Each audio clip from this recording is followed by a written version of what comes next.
大家好啊！注意漫步出沒喺4月尾咧，深圳咧就連續開咗3個新商場，我就會分3集同大家介紹嘅。今日咧就介紹第2個，就係呢個羅湖嘅益田假日廣場。由羅湖口岸出發，搭綠色嘅1號線2個站去到老街站，然後轉淺藍色嘅3號線2個站去到翠竹站落車。然後咧就喺呢個 B2 出口行出去，直行咁已經見到嗰個商場啦。個對面馬路就係總共行咗2分鐘啫，係咪好方便呢？羅湖益田假日廣場喺2025年嘅4月30號開幕啦。喺戶外嘅正門入口呢，呢一間糖水店呢，我以前都食過，唔錯嘅。咁佢入邊大概嗰啲食品呢，都係10零20蚊一碗，係用新鮮水果做嘅。商場有2層地庫，地面上有5層。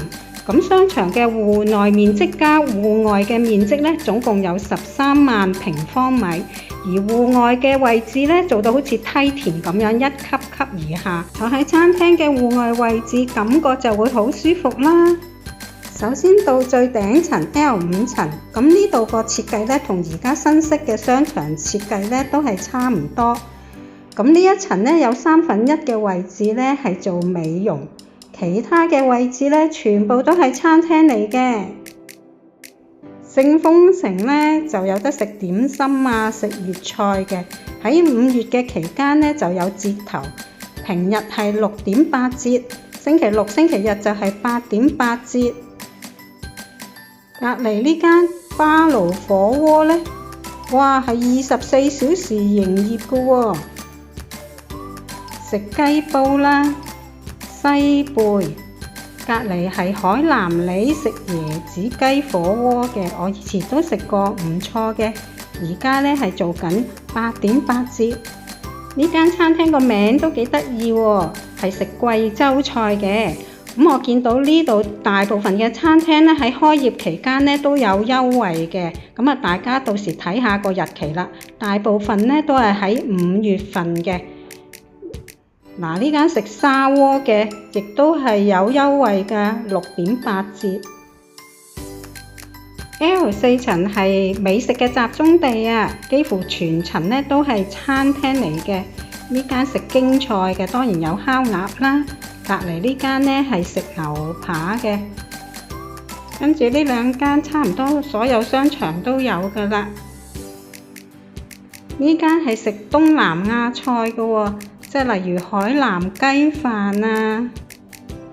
隔離係食順德菜、大榕樹下，再隔離呢係食西餐、食俄國菜嘅。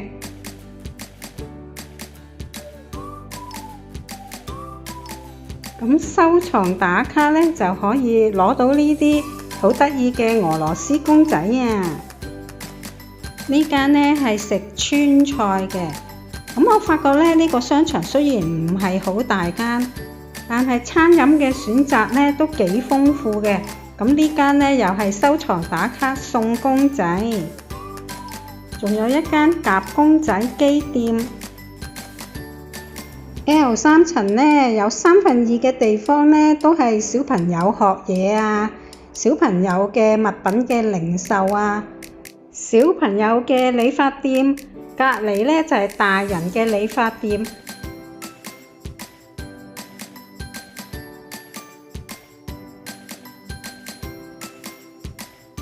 仲有一個專係俾小朋友玩嘅米兜歡樂王國。入邊呢係有好多遊戲玩，咁佢個面積都幾大嘅，但係睇落呢嗰啲遊戲係俾啲比較細嘅小朋友玩嘅喎。咁呢度呢係收費嘅，價錢呢就睇呢一度。其餘嘅地方呢就有幾間大嘅餐廳啦，有桂滿龍啦、萬格海鮮自助餐。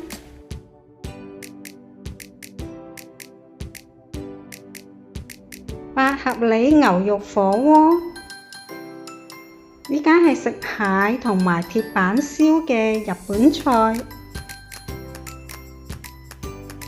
呢間呢係食脆肉玩火鍋，就同咗米奇仔去中山順德玩咗幾日，咁佢今日呢就喺屋企度休息，所以呢今集就唔亮相啦。L2 層呢就係以呢個零售為主，咁好多時裝店全部都係買女士嘅服裝。今日係5月8號，咁商場入邊嘅鋪頭呢已經超過90%呢係開咗㗎啦。呢間係百貨店，有內衣啊、飾品啊、化妝品啊等等，仲有每個商場唔少得嘅遊戲店。呢度呢係星際傳奇，有幾間餐廳。呢間呢係食過橋米線，隔離呢有一間係食潮州菜嘅。呢間行過就聞到啲酸味，係食貴州酸湯牛肉火鍋。戶外位置有呢間潮發牛肉火鍋，佢係24小時營業嘅喎。仲有呢間叫做余萬三嘅廣西美食啊。咁佢室內位置呢就唔係好大，見到個餐牌就知道佢啲菜式都係辣嘅，而佢個戶外位置呢仲比室內嘅位置係大喎，咁呢度都幾舒服喎。L1 層就係有啲珠寶店啦，咁啊有啲手機店啊，咁仲有啲零售咁樣啦。超級安踏都係賣安踏嘅運動用品，有間奈雪 Green 輕飲輕食，睇佢嗰啲菜單同埋菜式呢，都係好健康㗎喎。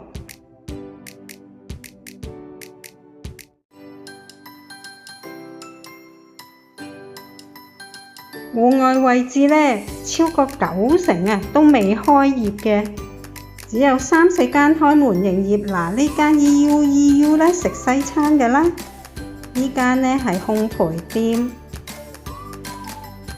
仲有一間呢係食燒烤嘅，呢間呢係賣潮汕嘅茶飲。寵物超市就準備緊，暫時都仲未開業嘅。B1 層呢就賣各式各樣嘅零售，例如呢個屈臣氏啦、眼鏡店啊、玩具啦。呢間賣生活用品呢，而家買滿100蚊呢就減20蚊。戶外嘅位置呢，都係餐廳啊、茶飲店嚟嘅。B2 層呢一邊呢有唔少嘅輕食，都係我哋平時喺商場見慣嗰一類嘅餐飲。另一邊係超市。前幾集第104集呢，我就介紹咗喺卓越匯嗰間嘅永輝超市，嗰陣時就係喺深圳唯一升級咗嘅永輝超市。以深圳嘅速度呢，嗰間嘅唯一就已經被打破啦。呢度都有升級咗嘅永輝超市，呢度賣嘅產品種類呢係一樣呢，但係呢一間呢就冇卓越匯嗰間咁大，嗰啲通道呢亦都冇咁闊落嘅。呢度一樣有海鮮嘅免費加工，同埋肉類嘅免費加工。熟食區呢仍然係最多人嘅，我都喺度買啲熟食呢返去同米奇仔食晚飯。